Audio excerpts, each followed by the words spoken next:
Καλησπέρα σας.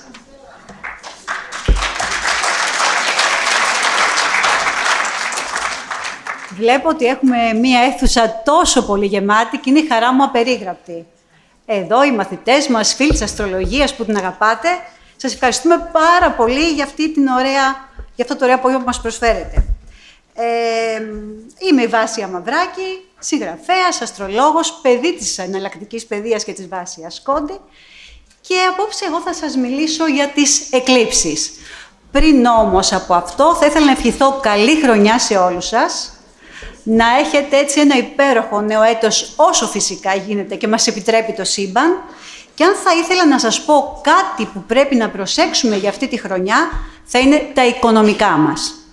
Είναι μία χρονιά που θα μας πάει πίσω στο 2020 και στο 2016. Δίσεκτες χρονιές και αυτές, όπως και η φετινή. Φιδωλή στο πώς ξοδεύουμε. Προσέχουμε πάρα πολύ. Αυτό λοιπόν ήταν έτσι μία γενική οδηγία και θα ξεκινήσουμε να αναλύσουμε μαζί τις εκλήψεις του έτους, που είναι και ένα αγαπημένο μου κομμάτι. Το ξέρουμε τα παιδιά στη σχολή. Βάσια Μαυράκη στον εκλήψεις. Λοιπόν, αγαπημένοι μου φίλοι, οι εκλήψεις είναι αστρονομικά φαινόμενα. Εμείς οι αστρολόγοι απλώς τις ερμηνεύουμε. Πώς τις ερμηνεύουμε όμως? Τις ερμηνεύουμε πάνω στη ζωή μας, στο τι μας φέρνουν σε προσωπικό επίπεδο. Οι εκλήψεις είναι δυνατά αστρονομικά φαινόμενα, υπεύθυνα γεωφυσικά φαινόμενα, για πλημμύρες, για καταστροφές. Με τις εκλήψεις ανεβαίνουν και κατεβαίνουν κυβερνήσεις. Θα τα πούμε λοιπόν αργότερα και θα καταλάβετε πολλά πράγματα σε σχέση με τον κύκλο τους, γιατί ακολουθούν κυκλική συμπεριφορά. Εγώ, ξέρετε, παντρεύτηκα με μία χειμωνιάτικη μακρινή έκλειψη του Δεκέμβρη, σε τετράγωνο με τον ήλιο μου στον τοξότη, και παραμένω παντρεμένη με τον ίδιο άντρα.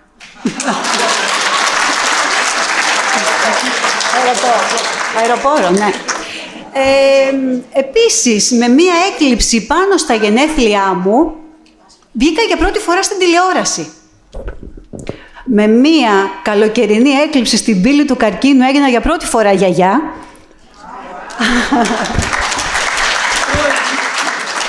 Και με μία καλοκαιρινή έκλειψη του Ιουνίου σε τετράγωνο με τον ήλιο μου, έχασα τον μπαμπά μου που είχε οροσκόπο στους διδύμους. Ξέρω τι θα μου πείτε, να προσέχω τις ηλιακές εκλήψεις. Πρέπει να τις προσέχουμε όλοι μας. Για να μην φοβηθείτε όμως, θα σας δώσω ένα παράδειγμα. Εμείς λοιπόν όλοι εδώ σήμερα σε αυτή την όμορφη αίθουσα που επικοινωνούμε, ας σκεφτούμε ότι ξαφνικά πέφτει ο γενικός και επικρατεί σκοτάδι. Τι θα γίνει? Κάποιοι θα σηκωθείτε όρθιοι. Κάποιοι θα ψάξετε την έξοδο. Κάποιοι θα σκουντουφλήσετε πάνω στις καρέκλες σας. Και κάποιοι πιο γενναίοι θα ψάξουν να βρουν τον γενικό για να τον σηκώσουν. Όταν τα φώτα ανοίξουν, κανένας δεν θα είναι στην ίδια θέση. Αυτές είναι οι εκλήψεις. Όταν διακόπτεται η ροή της ηλιακής ή της ελληνιακής ενέργειας και έχουμε σκοτάδι, αναστατωνόμαστε. Τι κάνουν λοιπόν οι εκλήψεις? Είναι το εναρκτήριο λάκτισμα για να πάμε παρακάτω. Ξέρετε, αγαπημένοι μου φίλοι, εμείς οι άνθρωποι έχουμε λίγο χρόνο. Το σύμπαν έχει άφθονο. Τι λένε λοιπόν οι εκλήψεις? Κουνήσου, βιάσου, πρέπει να προλάβεις τη ζωή. Αυτό ακριβώς συμβαίνει. Με τις εκλήψεις χτίζουμε ψυχή. Πάμε παρακάτω. Είπε ο Θεός, ας γίνει το φως. Και το φως έγινε. Και αυτές οι εκλήψεις, είτε είναι ηλιακές είτε ελληνιακές, τι μας στερούν? Το φως. Ακριβώς αυτό. Θέλω να ρωτήσω εδώ στην αίθουσα, έχουμε ταύρους του Απρίλη? Λίγους. Έχουμε ζυγούς που έχουν γεννηθεί 13, 14, 15 Οκτώβρη. Έχουμε σκορπιούς του Οκτώβρη. Φίλοι μου, εσείς λοιπόν, αλλάξατε ζωές. Αλλάξατε φοιτήσια πουκάμισα. Μεταλλαχθήκατε. Απομακρύνατε τους ανθρώπους από τις ζωές σας. Χωρίσατε. Είχατε θέματα υγείας, είχατε απώλειες. Όλα αυτά σας τα έφεραν οι εκλήψεις του προηγούμενου έτους. Έτσι λειτουργούν οι εκλήψεις. Μας αλλάζουν τη ζωή και χτίζουμε ψυχή. Στην ότι σε όλες τις παραδόσεις όλοι οι λαοί αναφέρονταν σε εκλήψεις με όμορφους μύθους, γιατί ήθελαν στην ουσία τι να κάνουν, να φοβούνται λιγότερο τις εκλήψεις. Οι Βίκινγκς μαζεμένοι γύρω από τις φωτιές τους διηγούνταν για μια ιστορία όπου κάποιοι λευκοί λύκοι δάγκωναν τον ήλιο και του έπαιρναν κάποιο κομμάτι και αυτός κρυβόταν πληγωμένος.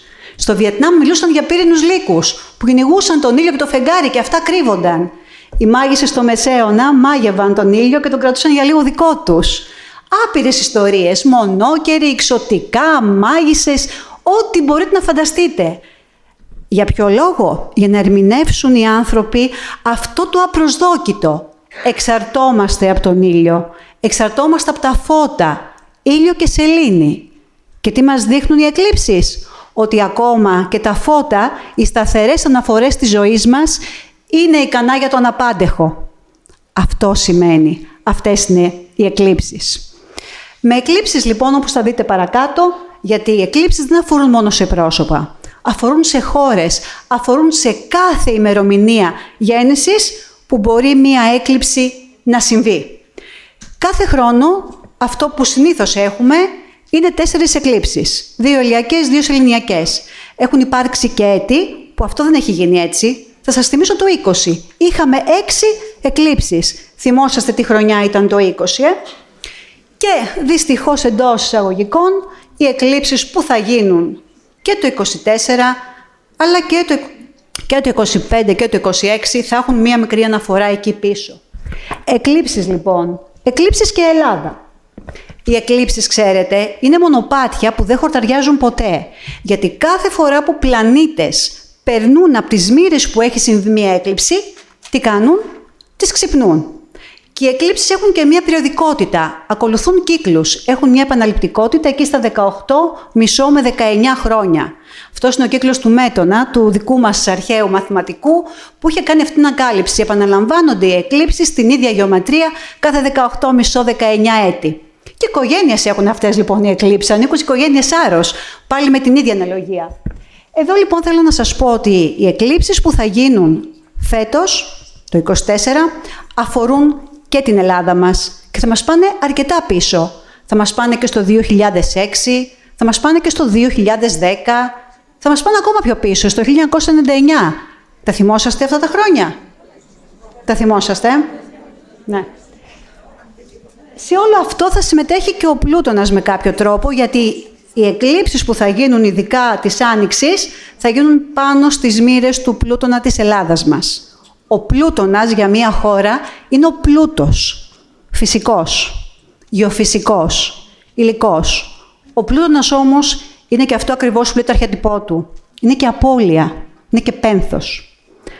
Ο Πλούτονας θα έχει μία περίεργη θέση. Περίεργη, σας την εξήγησε και η κυρία Βουδούρη, περίεργη ως προς το τι μπορεί να φέρει. 21 Ιανουαρίου, σε λίγες μέρες δηλαδή, θα περάσει τη μηδενική μοίρα του υδροχόου.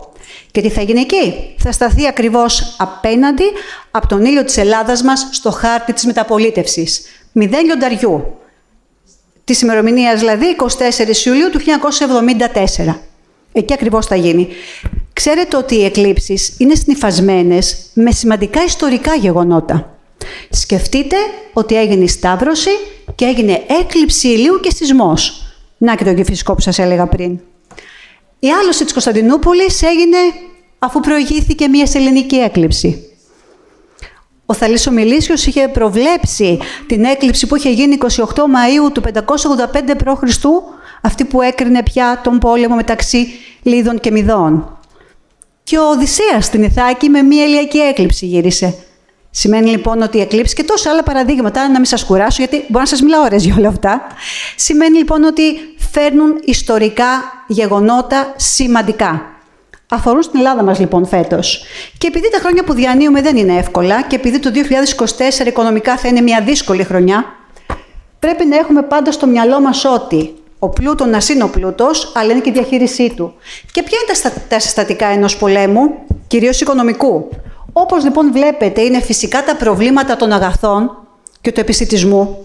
Ήδη μιλάμε για τα αγαθά με έναν διαφορετικό τρόπο από αυτόν που μιλούσαμε πριν μία δεκαετία. Έχει να κάνει με τη φτωχοποίηση του λαού, γιατί μιλάμε για την Ελλάδα μας, με λοιμούς, νέους ιούς, με αποξένωση, με περιορισμό της προσωπικής μας ελευθερίας. Αυτά με κάποιο τρόπο είναι τα συστατικά που μπορεί να φέρει μία έκλειψη και φυσικά να φέρει και ο πλούτον της από αυτή τη νέα θέση που έχει. Και πάμε τώρα να δούμε πώς λειτουργούν οι μεγάλοι πλανήτες όταν επηρεάζονται, γιατί θέλω να σας πω και το εξής. Υπάρχουν συνοδικοί κύκλοι. Τι σημαίνει? Οι προηγούμενοι συνάδελφοι, αυτό σας περιέγραψαν, ο κύριος Κορονάκης, η κυρία Βουδούρη, η κυρία Βλαχιώτη. Οι συνοδικοί λοιπόν κύκλοι έχουν ρόλο στις εκλήψεις.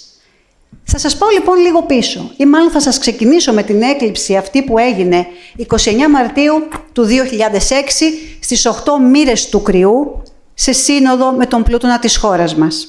Αυτό σας το λέω γιατί η έκλειψη που θα γίνει 25 Μαρτίου φέτος και 8 Απριλίου θα έχει αναφορά σε αυτή την έκλειψη εδώ. Τότε λοιπόν αυτή η έκλειψη ήταν ορατή μόνο από το Καστελόριζο. Ξέρετε ότι οι εκλήψεις έχουν διάρκεια χρονική. Όσα λεπτά κρατάνε, τόσα χρόνια μπορούν να μας παιδεύουν. Ακόμα και οι μηδενικές εκλήψεις έχουν επιρροή 1 χρόνο. Σκεφτείτε τι γίνεται λοιπόν με αυτές που είναι μεγαλύτερες. Εδώ λοιπόν έγινε μία έκλειψη σε αυτή εδώ την ημερομηνία που είχε χρονική διάρκεια 4 μονάδες και που η εκπνοή της ήταν εκεί γύρω στον Απρίλιο του 2010. Θυμηθείτε ότι ήταν ορατή μόνο από το Καστελόριζο. Τον Απρίλιο του 2010 ο τότε Πρωθυπουργός Γεώργιος Παπανδρέου πήγε στο Καστελόριζο για να μας πει ότι μέχρι εδώ ήταν. Το χεύσαμε. Σε έναν συνοδικό κύκλο τότε που ήταν ο Δίας με τον ουρανό στους Ιχθύς και σε έναν παρόμοιο συνοδικό κύκλο θα γίνει η έκλειψη 25 Μαρτίου, αλλά αυτή τη φορά στον Ταύρο. Αν πάμε τώρα λίγο πιο πίσω, τον Οκτώβριο του 2022-25, που εκεί έγινε μία έκλειψη στις 2 μοίρες του Σκορπιού, και αυτή εδώ η έκλειψη ήταν ορατή μόνο από τον Ορεστιάδα, από τον Εύρο, πάνω από τα βόρεια σύνορά μας. Και, ναι, το είχα πει, είναι αλήθεια. Ναι, το είχα πει. Λοιπόν, αυτή λοιπόν εκείνη τη χρονιά είχαμε το μεταναστευτικό, τα βόρεια σύνορά μας, είχαμε τον τοίχο που χτιζόταν για να αποφύγουμε όλα αυτά τέλος πάντων που θα γίνονταν. Αυτή η έκλειψη επαναλήφθηκε 28 Οκτώβρη του 2023 στις 5 μοίρες του Σκορπιού και είχαμε πυρκαγιές στον Εύρο, που σημαίνει από τη στιγμή που ήταν ορατή η έκλειψη από ένα μόνο σημείο, αυτό το σημείο δίνει και τα προβλήματα. Και θα σας πάω και λίγο πιο πίσω, γιατί είναι σημαντικό να τα συνδυάσετε όλα αυτά για να καταλάβετε πώς λειτουργούν οι εκλήψεις και τι μπορείτε να περιμένετε. 28 Ιουλίου λοιπόν του 1999 είχαμε μία έκλειψη στις 4 μοίρες του Υδροχόου και εκεί, αν θυμάστε, το 99, αυτή την δύσκολη χρονιά, είχε γίνει ο μεγάλος σεισμός στην Πάρνηθα που είχαμε 100 νεκρούς. Καλώς ήρθατε. 27 Ιουλίου του 2018 επαναλήφθηκε στις ίδιες μοίρες έκλειψη, εκεί στη 18ετία με 19ετία, όπως έμαθαμε ο κύκλος αυτός του Μέτωνα και η οικογένεια Σάρος. Και μετά λοιπόν από 18,5-19 χρόνια, τι είχαμε? Τις φωνικές πυρκαγιές στο Μάτι, με επίσης 100 νεκρούς. Και θα μου πείτε, είσαι εδώ για να μας λες μόνο τα δυσάρεστα? Δυστυχώς η ζωή τα έχει όλα. Και πολλές φορές, όπως όλοι θα ξέρετε, τα δυσάρεστα επικρατούν των ευχαρίστων ή απλώς τα ξεχνάμε πιο εύκολα. Αν τώρα δούμε τις εκλήψεις που θα γίνουν φέτος και αν δούμε και τη συμμετοχή των μεγάλων πλανητών, θέλω να σας πω, αγαπημένοι μου φίλοι, ότι όλα αυτά θα τα πάρετε στα email σας. Οπότε ακόμα και αν δεν ακολουθείτε η σειρά, εσείς θα τα έχετε ως υλικό να τα δείτε, να ξαναδείτε και να τα μελετήσετε. Θέλω λοιπόν να σας πω ότι οι εκλήψεις ίσον ελλείψεις ίσον εκπλήξεις. Και φέτος οι εκλήψεις θα γίνουν στον άξονα Κρυού-Ζυγού, που σημαίνει ότι έχουν μεταφερθεί στον άξονα των παρορμητικών ζωδίων. Δεν είναι όλες οι αναφορές άσχημες, γιατί πολλοί Κρυοί και πολλοί Ζυγοί φέτος θα φτιάξουν τις ζωές τους. Αν είστε εδώ Κρυοί και Ζυγοί και περιμένετε επισημοποιήσεις, γάμους, να ξέρετε ότι αυτή εδώ η χρονιά είναι πολύ καρμική. Γιατί, ορίστε, Κασελάκι. Το λέει η Βάσια. Κασελάκης, Κρυός, νομίζω 29 Μάρτη. Ναι. Σημαίνει λοιπόν, ορίστε. Είπες κασελάκι και αναστατώθηκαν όλοι. Λοιπόν, όταν λοιπόν συμμετέχουν οι μεγάλοι πλανήτες στις εκλήψεις, δίνουν τη δική τους ενέργεια. Και εδώ λοιπόν σας έχω για να δείτε τι συμβαίνει με τους μεγάλους. Εγώ θα έλεγα να μην χάσουμε πολύ χρόνο, το βλέπετε, και να πάμε παρακάτω στις εκλήψεις του έτους, που εδώ πια θα σας δώσω προσωπικές πληροφορίες σε ποιους αφορούν και τι πρέπει να περιμένετε. Εκλήψεις λοιπόν 2024. Η πρώτη έκλειψη του 2024 θα γίνει 25 Μαρτίου, θα είναι σεληνιακή και δεν θα είναι ορατή από την Ελλάδα. Είναι πολύ σημαντικό όταν μία έκλειψη δεν είναι ορατή, γιατί αυτό σημαίνει ότι μας αφορά λιγότερο, γιατί όπως σας είπα και πριν, τα μονοπάτια των εκλήψεων δίνουν τη δυναμική τους στις χώρες και από τις οποίες φαίνονται. Αυτή λοιπόν εδώ η έκλειψη που βλέπετε ποιους αφορά τα παρορμητικά ζώδια του πρώτου δεκαημέρου. Είναι μία έκλειψη που συμμετέχει ο Πλούτονας σε καλές όψεις, οπότε είναι λίγο διευκολυντική, αλλά υπάρχει και κάτι ακόμη. Αυτή εδώ η έκλειψη θα γίνει, οι δεσμοί της Σελήνης που συμμετέχουν στην έκλειψη θα βρίσκονται πάνω σε μοίρα αρχηγίας. Εκεί 15η και κάτι ο βόρειος δεσμός στον Κρυό και απέναντι ο νότιος στον Ζυγό. Μοίρα αρχηγίας, μοίρα δυναμίας. Για κάποιους ισχυρούς σημαίνει ότι θα τρίξουν οι θέσεις τους. Θα ακούσουμε θέματα για πρόσωπα ηγεσίας σε αυτή εδώ την έκλειψη. Και αυτή εδώ η έκλειψη είναι και αυτή που μας πάει πίσω στο 2006 και στο 2010. Θυμηθείτε τι σας έλεγα τα οικονομικά στην αρχή, ότι πρέπει να είμαστε προσεκτικοί. Εκτός αυτού, ο Δίας που θα βρίσκεται στις 15 μοίρες του Ταύρου, που είναι μια κλίδα σημαντική, θα μας ξυπνήσει την έκλειψη που έγινε 5 Μάη του 2023. Σημαίνει ότι ό,τι γεγονότα βιώσαμε την Άνοιξη, Μάρτιο, Απρίλιο και Μάιο του 2023, ενδέχεται να υπάρχει τώρα επανάληψη. Σίγουρα όμως, επειδή είναι μια σεληνιακή έκλειψη και οι σεληνιακές εκλήψεις είναι πάντα πανσέλινοι και αφορούν κυρίως και σε γυναικεία πρόσωπα, σημαίνει το κομμάτι των σχέσεων για αυτούς και τους οποίους τους αφορά είναι πάρα πολύ σημαντικό. Προσοχή λοιπόν στις σημαντικές σχέσεις της ζωής μας. Δυσκολίες προσωπικές σχέσεις, γιατί όταν ο ήλιος και η σελήνη στέκονται απέναντι και γίνεται και μία έκλειψη, σημαίνει ότι κάποιες σχέσεις εντός εισαγωγικών ενδέχεται να πεθάνουν. Και τώρα πάμε στην επόμενη έκλειψη, τη δεύτερη έκλειψη του 2024, η οποία θα είναι ηλιακή, μη ορατή και αυτή από την Ελλάδα. Θα είναι μία έκλειψη που εγώ θα την ονόμαζα πληγωμένη. Και ξέρετε γιατί? Γιατί τα φώτα ήλιος και σελήνη θα κάνουν σύνοδο με τον Χείρονα στις 19 μοίρες του Κρυού. Ο Χείρονας, που τον αγαπώ προσωπικά πάρα πολύ, είναι ένας αστεροειδής που πλέον αναγνωρίζουμε την αξία του στην αστρολογία. Είναι αυτός που μπορεί να φέρει την πληγή, αλλά μπορεί να φέρει και το τραύμα. Και αυτή εδώ η νέα σελήνη, η έκλειψη νέα σελήνη, θα είναι μία έκλειψη που για κάποιους θα λειτουργήσει λυτρωτικά.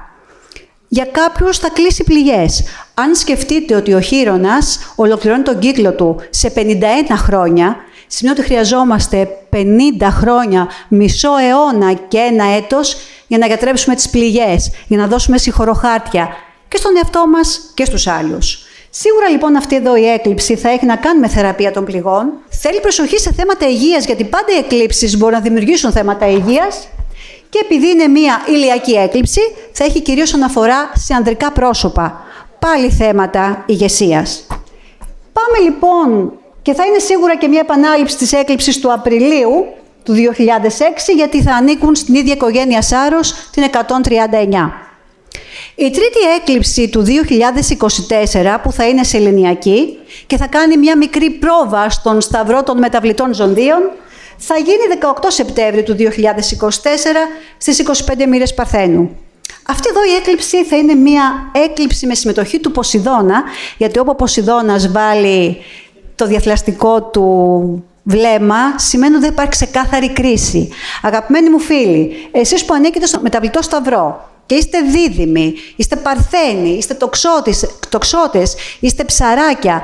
Εδώ, στο τρίτο δεκαήμερο, προσέξτε πολύ τις εξαπατήσεις, τις οικονομικές, τις προσωπικές, τις κλοπές. Εδώ μιλάει Ποσειδώνας. Είναι λοιπόν μια έκλειψη που σε προσωπικό επίπεδο θέλει πολύ μεγάλη προσοχή. Μπορεί να φέρει ασθενικότητα, να φέρει εξασθένηση, απογοήτευση. Είναι μια έκλειψη που αφορά και στην υγεία μας. Τώρα, κάτι άλλο που θα μπορούσαμε να έχουμε σε αυτή την έκλειψη, θα μπορούσαμε να έχουμε ειδήσεις για νέα φάρμακα, που μπορεί όμως να μην είναι και τόσο πραγματικές, για νέες θεραπείες, που και πάλι μπορεί να μην έχουν πραγματική βάση. Όπου μιλάει ο Ποσειδώνας, τα γυαλιά είναι ροζ και δεν μας αφήνουν να δούμε την πραγματικότητα. Και πάμε στην τελευταία έκλειψη του 2024, που θα είναι μια ηλιακή έκλειψη, θα γίνει 2 Οκτωβρίου, θα γίνει στις 10 μοίρες του Ζυγού και εδώ υπάρχει κάτι πονηρό. Υπάρχει ίντριγκα. Γιατί θα συμμετέχει η Λίλιθ.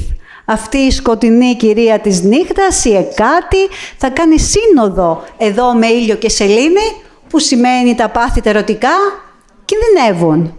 Κάποιοι θα πρέπει να καλύψουν καλά τα ίχνη τους, αν δεν θέλουν να εκτεθούν μέχρι το τέλος του 2024. Τριγμή λοιπόν σε προσωπικές σχέσεις, ερωτικά διέξοδα σε προσωπικό πάντα επίπεδο, σημαντικές αποκαλύψεις. Τι σημαίνει λοιπόν μία έκλειψη, η νέα σελήνη με συμμετοχή της Λίλιθ? Ανθρώπινα πάθη, ανθρώπινα ερωτικά πάθη και ίντριγκες. Τώρα θα ρίξουμε μία κλεφτή ματιά, θα ανοίξουμε το βαρύ μάνταλο του χρόνου και θα ρίξουμε μία κλεφτή ματιά στο 25 και στο 26 με μία μικρή αναφορά. Γιατί ξέρετε, αυτή είναι η μαγεία της αστρολογίας. Μπορούμε να πάμε στο μέλλον όσο θέλουμε και να ταξιδέψουμε και στο παρελθόν όσο ακριβώς θέλουμε. Θα σας πω λοιπόν ότι για το 2025 οι εκλήψεις θα μεταφερθούν πια στον άξονα των μεταβλητών ζωδίων. Η πρώτη θα γίνει, που θα είναι σεληνιακή, στις 14 Μαρτίου του 2025. Όσοι ακούτε αυτές τις ημερομηνίες και έχετε τη γέννησή σας εκεί, λίγο μπρος, λίγο πίσω, σας επηρεάζει. Η δεύτερη θα είναι μια ηλιακή έκλειψη που θα γίνει 29 Μάρτιου του 2025. Αυτή θα μας θυμίσει γεγονότα αυτής της φετινής, της πρώτης, που θα γίνει 25 Μαρτίου. Η τρίτη θα είναι μια σεληνιακή έκλειψη στις 7 Σεπτέμβρη, μια πολύ δύσκολη ημερομηνία, γιατί η γεωμετρία αυτής εδώ της έκλειψης θα μας πηγαίνει πίσω σε αυτή τη φοβερή ημερομηνία 7 Σεπτέμβρη του 1999, που έγινε ο μεγάλος σεισμός στην Πάρνηθα. Και πάμε και στην τελευταία, την ηλιακή, για το 2025, 21 Σεπτέμβρη του 2025. Αυτές εδώ τις εκλήψεις δεν τις αξιολογώ πάρα πολύ δυναμικά, γιατί κοσμικά θα έχουμε τα τρίγωνα του Δία με τον Πλούτονα. Ο Δίας στους Διδύμους, ο Πλούτονα στον Υδροχό, θα υπάρχει μία ομπρέλα προστασίας. Αυτές οι εκλήψεις που για εμένα θα είναι πραγματικά πολύ δύσκολες και το 2026 θα είναι μια δύσκολη χρονιά και για την Ελλάδα μας, είναι λοιπόν οι εκλήψεις που θα ξεκινήσουν με την ηλιακή 17 Φεβρουαρίου του 2026.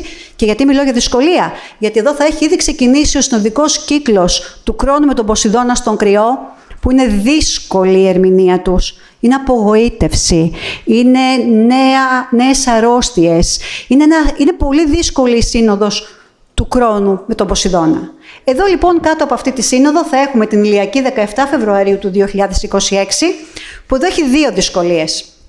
Πρώτον, η πρώτη από τις εκλήψεις του 1999 είχε γίνει 16 Φεβρουαρίου. Μας πάει λοιπόν απευθείας πίσω στο 1999.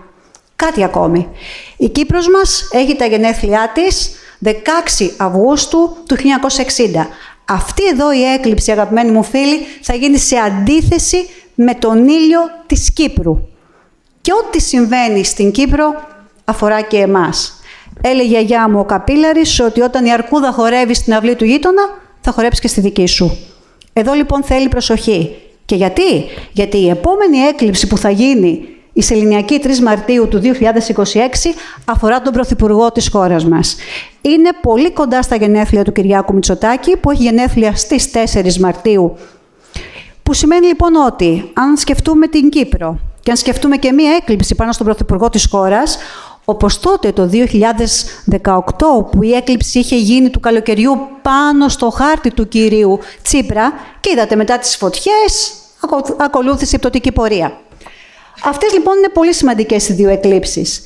Και θα τελειώσουμε με την ηλιακή 12 Αυγούστου, πολύ δύσκολη αναφορά. 11 Αυγούστου του 1999 είχαμε έκλειψη και μετά 7 Σεπτέμβρη έγινε ο μεγάλος σεισμός. Και θα κλείσουμε με τη Σεληνιακή της 28ης Αυγούστου του 26, που θα είναι ο προπομπός του 27. Πολύ λίγο θα σας πω και τελειώνω. Το 2027 θα είναι μια εξίσου περίεργη χρονιά. Θα έχουμε 5 εκλήψεις και θα αφορούν και στους 3 σταυρούς. Θα έχουμε και στα παρορμητικά και στα μεταβλητά και στα σταθερά. Δεν σας τα λέω για να σας τρομάξω, σας τα λέω για να σας προετοιμάσω. Γιατί ποια είναι η αξία της αστρολογίας? Η αξία της αστρολογίας είναι ότι όταν γνωρίζουμε τι θα γίνει, προετοιμαζόμαστε να το αντιμετωπίσουμε. Εδώ λοιπόν, αγαπημένοι μου φίλοι, εγώ τελείωσα. Σας ευχαριστώ πολύ για την υπομονή σας.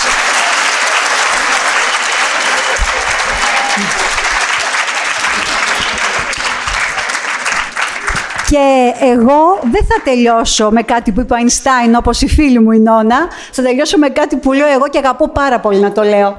Το σύμπαν, αγαπημένοι μου, κάνει τη δική του δουλειά. Και εμείς οι άνθρωποι τις δικές μας. Ό,τι και να γίνει, δεν θα σταματήσουμε να ρωτευόμαστε, να χαιρόμαστε, να προσπαθούμε να ρουφήξουμε τη ζωή μέχρι το μεδούλι. Αυτά λοιπόν. Σας ευχαριστώ πάρα πολύ.